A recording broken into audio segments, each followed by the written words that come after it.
Hello दोस्तों, आप सभी का हिंदी टू इंग्लिश में स्वागत है। और दोस्तों, आज हम लोग लेसन 48 के तहत कुछ नया सीखेंगे।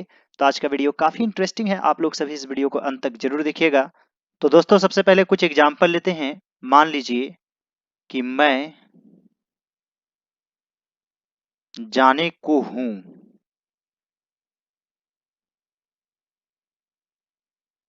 तो इसे आप ट्रांसलेट कैसे करेंगे? आई एम टू गो, मैं जाने को हूं। और यदि रहेगा मैं जाने ही को हूं, या फिर मैं जाने ही वाला हूं,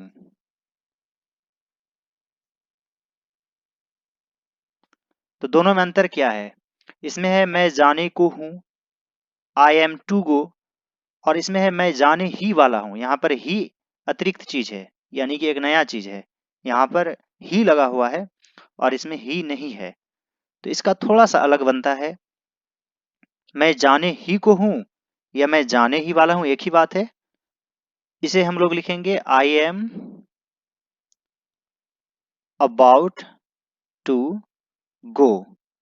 तो यहाँ पर जो है अबाउट लग जाता है ही के लिए, I am about to go. दोस्तों, अभी हम लोग और भी प्रैक्टिस करेंगे। सबसे पहले अब स्ट्रक्चर जान लेते हैं। देखिए, सबसे पहले आपको सब्जेक्ट लिखना है। जैसे यहाँ पर आई सब्जेक्ट हो गया, उसके बाद सब्जेक्ट के अनुसार एम इज आर लगाना है, तो आई के साथ एम लगता है, एम लग गया। इसके बाद इन्फिनिटिव। इन्फिनिटिव का अर्थ होता है कि टू देने के बाद वर्ब वन। कोई यदि आपसे पूछ दे कि इन्फिनिटिव क्या होता है, तो इन्फिनिटिव वर्ब से मतलब है कि टू लिखने के बाद हम वर्ब लिखते हैं। और इसका सब्जेक्ट से, जैसे यहाँ पर आई सब्जेक्ट है, इससे इसका कोई कनेक्शन नहीं है। मतलब कि यह सब्जेक्ट के अनुसार बदलता नहीं है। आप कभी भी टू के बाद टू गोइंग नहीं देखे होंगे, या फिर टू के बाद टू वेंट नहीं देखे होंगे। टू के बाद आप हमेशा देखे होंगे verb one, to go, to eat. और जैसे सब्जेक्ट के अनुसार आई वेंट हो जाता है, तो कभी आई गो होता है तो ही गोज हो जाता है, गो में ईएस लग जाता है। लेकिन मान लीजिए यहाँ भी है, तो टू के बाद ES, I am to goes कभी नहीं होगा, या ही इज टू गोज कभी नहीं होगा, क्योंकि यह इन्फिनेटिव वर्ब है, यह बदलेगा नहीं। तो इन्फिनेटिव वर्ब का मतलब होता है कि सब्जेक्ट के अनुसार वह बदलता नहीं है। उम्मीद करता हूं कि आप लोगों को समझ में आ गया होगा। चलिए कुछ और एग्जाम्पल लेते हैं हम लोग। जैसे मान लीजिए श्याम खाने को है,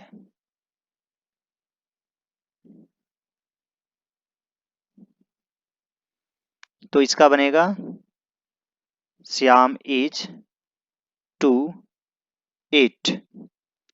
मान लीजिए कि Bharat match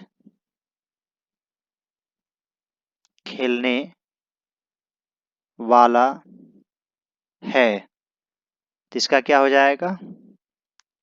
India is to play.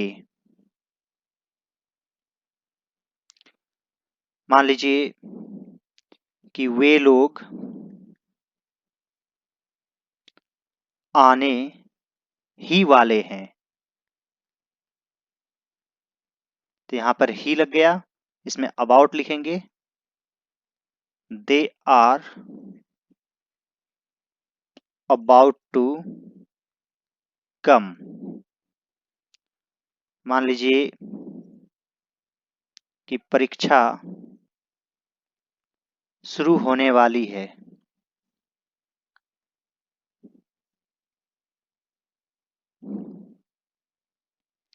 तो यहां पर हो जाएगा the examination is to start.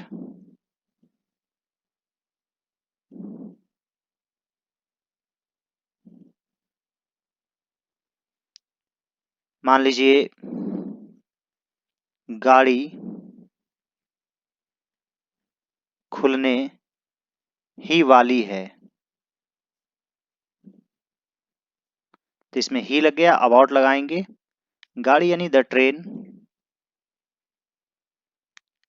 Is about to start. मान लीजिए प्रधानमंत्री आने ही वाले हैं। द प्राइम मिनिस्टर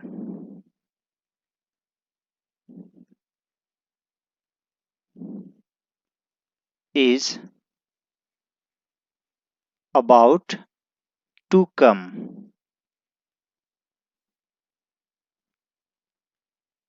हम लोग मैच जीतने ही वाले हैं।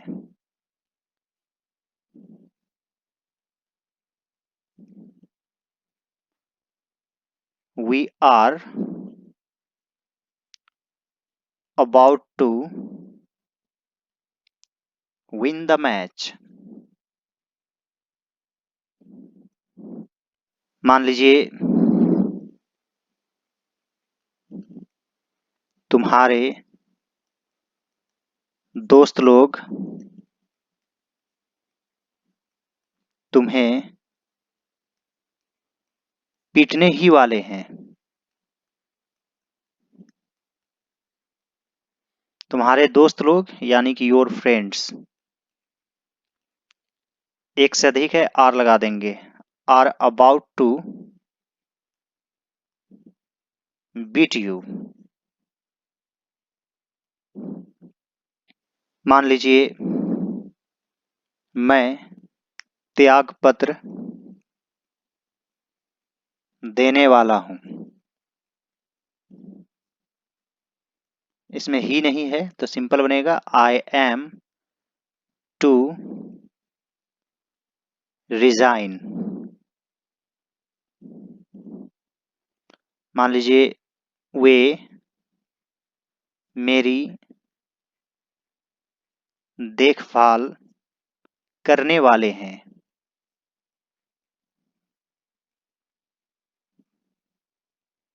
तो यहां पर क्या हो जाएगा, he is to take care of me, या फिर he is to look after me. मान लीजिए राम और श्याम जाने को है। तो इसमें दो नाम है तो यहां पर हो जाएगा Ram and Shyam are about to गो।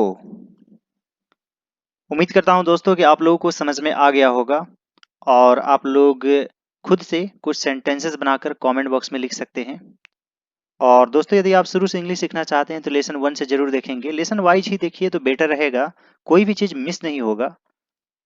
और यदि आप पहली बार मेरे चैनल पर है तो सबसे पहले सब्सक्राइब कर लीजिए, उसके बाद लेसन 1, लेसन 2, लेसन 3 और अभी तक लेसन 48 तक बन चुका है, तो लेसन वाइज देखते जाइए। All right dear students and friends, thanks for watching, have a great day.